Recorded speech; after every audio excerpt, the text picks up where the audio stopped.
أعوذ بالله من الشيطان الرجيم بسم الله الرحمن الرحيم كتب عليكم إذا حضر أحدكم الموت إن ترك خيرا الوصية للوالدين والأقربين بالمعروف حقا على المتقين. مخکې آیت مبارکه کې د قصاص حکم بیان شولو چې کله د یو کس باندې د قصاص حکم ولګي نو بیا د هغه مرګ چې دی هغه ګویا چې متعین شولو چې دا کس به مري، نو دغه کس دپاره په خپل مال کې وصیت کول پکار دی، او دغه شانتي هر هغه کس چې داغه سره مال دی بیمار شولو او اثرات شروع شول چې دا کس هغه پاتې کېدونکی نه دی، نو داغه دپاره هم وصیت کول پکار دی. او یو حدیث شریف کې راځي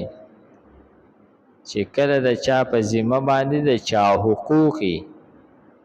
د یو کس باندې قرضه ده یا د چا امانتونه دي د یو کس سره، نو نبی کریم صلی الله علیه وسلم فرمایي چې دې کس دپاره 3 شپې تیرول بغیر د وصیتنامې د لیکلو نه دا هغه درست نه دی. پکار ده چې دی وصیتنامه ولیکي چې د سر ته پرتی که زه مړ شم نو په ما باندې د دونه کسانو قرض دی او د دونه کسانو امانتونه دي زما سره. نو مخکې آیت کې د قصاص حکم بیان شولو، دې آیت کې د وصیت حکم بیانوي چې دغه په چا باندې چې قصاص وختلو او کم کس په کم قاتل چې با قصاصا قتل کیږي دله پکار چې دی د خپل مال که چېرې د سره مالی دای په باره کې وصیت وکړي، او د دې سره سره دا مسله هم معلومه شوه یو سړي باندې قصاص نه دی ختلی، لیکن دا چې د هغه د مرګ اثرات شروع شولو نو دلم وصیت کول پکار دی. فرمای کتب علیکم فرض کړلی شي دي په تاسو باندې اذا هر کله حضر چې راشي احدکم الموت په تاسو کې یو کس ته مرګ، یعنی د مرګ اثرات شروع شي. یعنی عام طور خو د زنګ کدن په وخت کې بیا سو خبرې نشي کولی، لیکن دا چې یو سړی پوه شو چې زما بیماری داسې ده چې زه دې نه بچ کېږم، نو فرمای چې دی د وصیت وکړي ان ترک خیرا چې کله د ده نه پاتې کېږي مال، د ده سره مال دی نو په دغه مال کې وصیت کول پکار دی چې دغه مال د دې حفاظت وشي او دا د جګړو هغه ذریعه جوړه نشي د الوات په منځ کې او د رشتہ دارانو په منځ کې. فرمایي للوالدین والاقربین، د مور پلار د پاره او د رشتہ داران د پاره. د مور پلار د پاره چې کله مور پلار غیر مسلم ای نو د هغوی د پاره چون کې په میراث کې بیا حصه نه ای. مسلمان د غیر مسلمه وارث نشي جوړېدی او نه غیر مسلمه د مسلمان وارث جوړېدی شي. نو بعض مفسرین فرمایي چې دا آیت مبارکه د میراث د آیت په نزول سره منسوخ شوی دی او دغه شانتي حدیث شریف کې هم راځي لا وصیت للوارث د وارث لپاره بیا وصیت نشته دی او والدین او نږدې رشتہ داران د پاره چونکې هغه وارثان دي د هغو دپاره بیا وصیت نشته دی د هغو خپل حصه په میراث کې ده بس هغه حصه به دوی ته میلاویږي دا نه علاوه هغوی له بیا وصیت کول چې دله دې پکې دومره سیوا ورکړلی شي دا نه ده درست او موږ عرض وکړو که پرس کې والدین غیر مسلمه نو هغو ته چونکې بیا په میراث کې حصه نه میلاویږي نو که د هغو دپاره وصیت کوي نو بیا درست ده او دغه شان فرمایي چې کم زوی دا د پلار نه مخکې وفات شي او دغه الواد یي یعنی دغه کس نوسی شته دی نوسی دی او هغه زوی چې دی دا د پلار د مرګ نه مخکې وفات شو نو د ده لپاره بیا چونکې په میراث کې حصه نشته دی نو داسې پلار دپاره ضروري ده چې دی د دغه مړ زوی د نوسو دپاره بیا هغه وصیت وکړي ځکه چې د هغوی خو په میراث کې حصه شته دی نه او بیا هم د الواد دی نو د هغوی دپاره وصیت کول پکار دی فرمایي چې وصیت به د ثلث نه سیوا نه کولی کېږي دا څومره مال چې دی دا به د ټول نه اول به د مړي باندې چې څومره قرض دی یعنی تجهیز او تکفین د هغې نه پس چې څومره په ده باندې قرض دی لول به قرض ادا کړلی شي یا امانتونه دي حقوق دي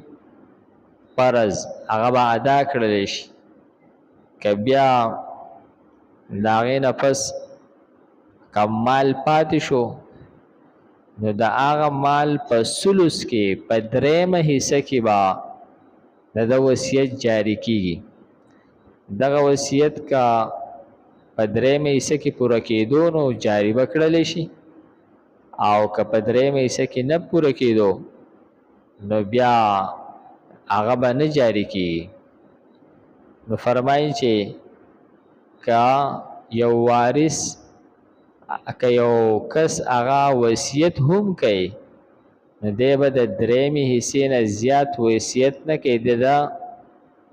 ګویا چې صرف په درېیمې حصه کې به دی وصیت کوي یعنی څنګه چې یو سړی په مرض الموت کې پریوزي د ده مال چې دی د هغې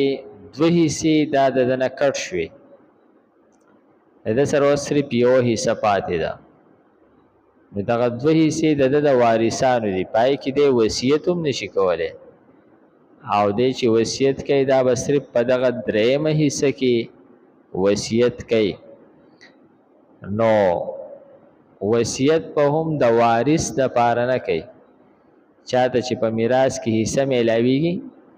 دا دپاره به وصیت نه کوي چاته چې په میراث کې حصه نه میلاویږي د هغه دپاره په درېیمه حصه کې وصیت کولی شي نو فرمایي چې وصیت دی د والدینو دپاره او د رشتہ دارانو دپاره بالمعروف د عام دستور مطابق حقا علی المتقین دا حق دی په پرهیزګارانو باندې فمن بدله بعد ما سمعه فرمایي چې هر هغه کس چې هغه بدل کړلو وصیت لره وروسته د اورېدلو نه د وصیت واورېدو یو کس د چا سره د مرګ په وخت کې وو عکس وصیت وکړو د واورېدو او د بیا ولګېدو او وصیت بدل کو پای کې رد و بدل وکړل نو فرمای چې فإنما اسم علی الذین یبدلونه، هغه سړي خو خپل حق ادا کړی دی، لیکن دا کم کس چې وصیت بدل کو او په دغه وصیت بدلولو سره د چا حق ووهو، نو دغه حق وهلو دا ګناه دا په دغه مړی نه ده بلکې په دغه وصیت بدلون کې باندې ده. ان الله سمیع علیم، او الله تعالی خو اوریدونکی دی، دغه سړي چې کم وصیت کړی خو الله تعالی اوریدلی دی، او دې سړي چې دا وصیت بدل کړی دی په دې باندې خو الله تعالی علیم دی. فمن نو هغه څوک خافا من موسن چې دی ویریدو د وصیت کوونکي جنفن د طرفدارینا او اسمن یا د ګناه نه، یعنی یو کس وصیت کوو او کم کس چې ورته ناست دی هغه اوري، هغه محسوس کړله چې دی طرفداري کوي، دی یو وارث چې دی هغه ته زیات مال ورکول غواړي او بل وارث محرومه کوي،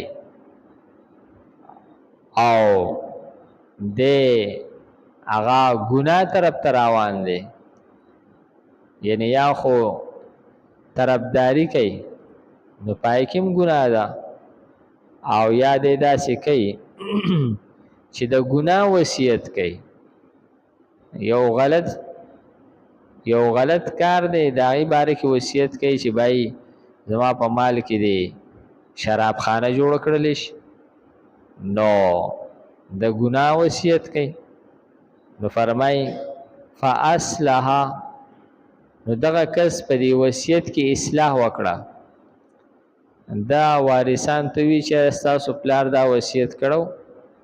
چې بای زما دا مال دی د شریعت مطابق په وارثانو کې تقسیم کړلی شي، او هغه چې کم غلط وصیت کړو دا غي تصحیح وکړله، نو فرمایي چې فلا اسم علی، نو په دې باندې څه ګناه نشته دی. اگر چې د وصیت بدل کو، وصیت بدلول خو ګناه ده، لیکن دا وصیت بدل کو د اصلاح د پاره، یو خامخا د ځان نه هغه قلقلا خان جوړولی، یو کس وصیت کړی ته چې نه داسې نه او داسې او داسې نه او هغسې، نو خامخا وصیت بدلول نه، بلکې کله چې په وصیت کې ظلم وشو، زیاتې وشو او طرفداري وشوله، نو هغه بیا بدلول ضروري نه چې خامخا د هر وصیت بدل کړلی شي. نو فرمایي چې چا چې داسې محسوس کړله چې دا وصیت کوونکې طرفداري کوي یا ګناه کوي او اصلاح وکړله په منځ د وارثانو کې، نو په ده باندې بیا څه ګناه نشته دی. ان الله غفور رحیم، یقینا الله تعالی بخونکی مهربان دی. اگر چې د وصیت بدل کو، دې سړي خو وصیت بدل کو، لیکن دا چې د وصیت د اصلاح د پاره بدل کړی دی، نو الله تعالی بخونکی دی، مهربان دی. کتب علیکم، پرس کړلی شي دي په تاسو باندې، اذا هر کله حضر چې راشي احدکم الموت، په تاسو کې یو کس ته مرګ، ان ترک خیرا، کچری پریښودي دا مال، الوصیت وصیت کول، للوالدین د مور پلار دپاره، والاقربین او د رشتہ دارانو دپاره، بالمعروف د دستور مطابق، حقا حق دی، علی المتقین په پرهیزګارانو باندې. فمن نو هغه څوک بدلو چې بدلی کو دی لره، بعد ما سمعه وروسته د اورېدلو د دینه، فانما اسم علی الذین یبدلونه، یقینا د دې ګناه په هغه چا باندې ده چې بدل کړی دی دغه وصیت لره. ان الله سمیع علیم، یقینا الله تعالی اوریدونکی دی او علم واله دی. فمن نو هغه څوک خافه چې ویریدو من موسن د وصیت کوونکي، جنفن د طرفدارۍ نه، او اثمن یا د ګنانا فاصلح نو اصلاح وکړه بینهم پمنځ د دوی کې فلا اسم علی نو نشته دی ګناه په ده باندې ان الله غفور رحیم یقینا الله تعالی بخونکی مهربان دی الحمد لله رب العالمین والعاقبۃ للمتقین والصلاة والسلام علی خیر خلقه محمد وآله واصحابه اجمعین پروردگار زموږ دا ناسته په خپل دربار کې قبول کړي پروردگار دا زموږ د آخرت لپاره ذخیره وګرځي پروردگار د دې د برکت موږ ته د قرآن پاک سمجھ بوج را نصیب کړي د مرګ نه مخکې موږ ته په دې باندې پوره عمل کولو توفیق راکړي وصلی الله تعالی علی خیر خلقه محمد وآله واصحابه اجمعین برحمتک یا ارحم الراحمین